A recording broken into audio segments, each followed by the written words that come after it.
ज्याच्यावर विश्वास ठेवला त्याच्याकडून आयुष्याची अखेर होईल अशी पुसटशी ही कल्पना 1.5 दशक दहशत माजवणाऱ्या शरद मोहोळला आली नाही।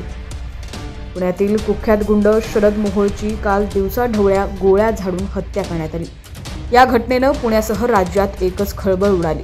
पुणे पोलिसांनी या प्रकरणाचा तातडीनं तपास करत 8 आरोपींच्या मुसक्या आवळल्या आहेत। त्यातील आरोपी साहिल उर्फ मुन्ना संतोष पोळेकर याला शिरवळमधूनच पोलिसांनी ताब्यात घेतलं।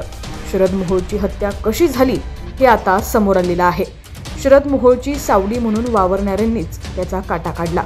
ज्यांच्यावर विश्वास ठेवला त्यांच्याकडून आयुष्याची अखेर होईल अशी पुसटशी ही कल्पना 1.5 दशक दहशत माजवणाऱ्या शरद मोहोळला आली नाही।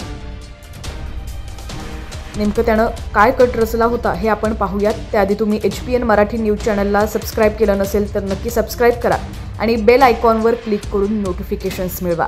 तर शुक्रवारी 5 जानेवारी रोजी दुपारी शरद मोहोळ जेव्हा घरातून बाहेर पडला तेव्हा विठ्ठल गांडले, नितीन कानगुडे आणि साहिल पोळेकर हे त्याचे साथीदार बॉडीगार्ड म्हणून त्याच्यासोबत चालायला लागले। पण आपले बॉडीगार्डच आपला थोड्याच वेळात शेवट करणार आहेत याची शरद मोहोळला पुसटशी देखील कल्पना नव्हती। लग्नाचा वाढदिवस साजरा करून सुतारदरा भागातील घरातून बाहेर पडलेला शरद मोहोळ काही पावलं चालला असेल तोच याच साथीदारांनी त्याच्यावर गोळ्या झाडायला सुरुवात केली। तिघांनी त्याच्याजवळील पिस्तुलीतून झाडलेल्या गोळ्यांपैकी 2 गोळ्या शरद मोहोळच्या मानेत लागल्या, एक छातीत तर एक गोळी शरद मोहोळच्या डोक्यात लागली। काही काळाच्या आत पुण्याच्या गुन्हेगारी विश्वात गेली 1.5 दशक दहशत असलेल्या शरद मोहोळ रक्ताच्या थारोळ्यात पडला। शरद मोहोळला गोळ्या झाडणारे 3 मारेकरी नामदेव कानगुडे या त्यांच्या आणखी एका साथीदारासह सुतारदरा भागातून पळाले। त्याचे आणखी 4 साथीदार त्याच्यासाठी एक स्विफ्ट कार आणि एक एक्सक्लुझिव्ह गाडी घेऊन हजर होते।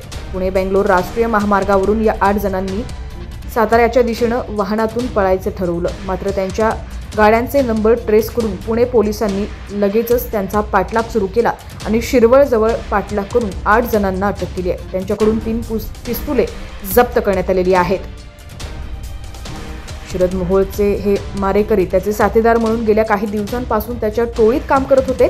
यातील साहिल पोळेकर हा तर हत्येच्या आधी काही वेळ शरद मोहोळच्या घरी त्याच्या लग्नाचा वाढदिवस साजरा करण्यात देखील सहभागी झाला होता। वरवर शरद मोहोळचे साथीदार असल्याचं दाखवणारे हे मारेकरी शरद मोहोळवरती नाराज होते। विठ्ठल गांडले याच्यासोबत शरद मोहोळची मुळशी तालुक्यात जुनी भांडणं होती तर साहिल पोळेकर याच्यासोबत देखील जमीन आणि पैशांच्या देवणघेवीतून वाद झाला होता। त्यातूनच त्यांनी शरद मोहोळच्या हत्येची योजना आखली आणि अतिशय थंड डोक्यानं ती अंमलात आणली। स्वतः बॉडीगार्ड म्हणून काम करणाऱ्या साथीदाराच्या मनात काय चाललंय हे शरद मोहोळ देखील ओळखू शकला नाही।